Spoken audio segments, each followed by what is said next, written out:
বাংলাদেশের আপামর ছাত্র জনতা একটি অবাধ, সুষ্ঠু এবং উৎসবমুখর পরিবেশে আগামী 12ই ফেব্রুয়ারি ভোট দেওয়ার জন্য উন্মুখ হয়ে আছে।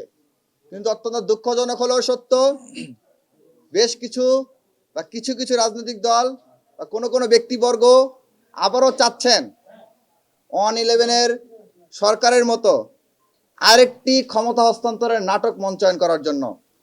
সেই নাটক যাতে সুগম হয় সেজন্য নির্বাচন কমিশনকে বাধ্য করে একের পর এক জনবিরোধী নীতি বাস্তবায়ন করে যাচ্ছেন।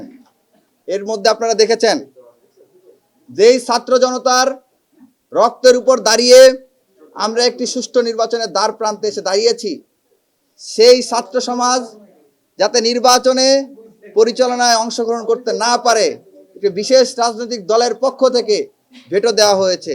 যে কারণে আপনারা দেখেছেন যে বিএনসিসিকে নির্বাচনের কার্যক্রম থেকে দূরে রাখা হয়েছে। এটি অত্যন্ত লজ্জাজনক। জাতি হিসেবে, ছাত্র সমাজ হিসেবে আমরা অত্যন্ত লজ্জিত এবং ব্যথিত।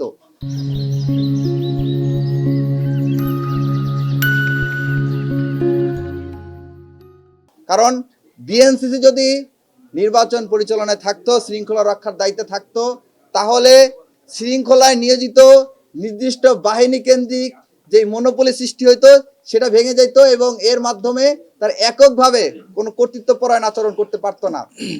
সে কারণে কোনো রাজনৈতিক দল ভীত হয়ে গিয়ে কোনো আইন শৃঙ্খলা বাহিনীকে ব্যবহার করার মনোবাসনা লালন করে তারা বিএনসিসিকে নির্বাচনের মাঠ থেকে সরিয়ে রাখার সিদ্ধান্ত নিতে ইসিকে বাধ্য করেছে।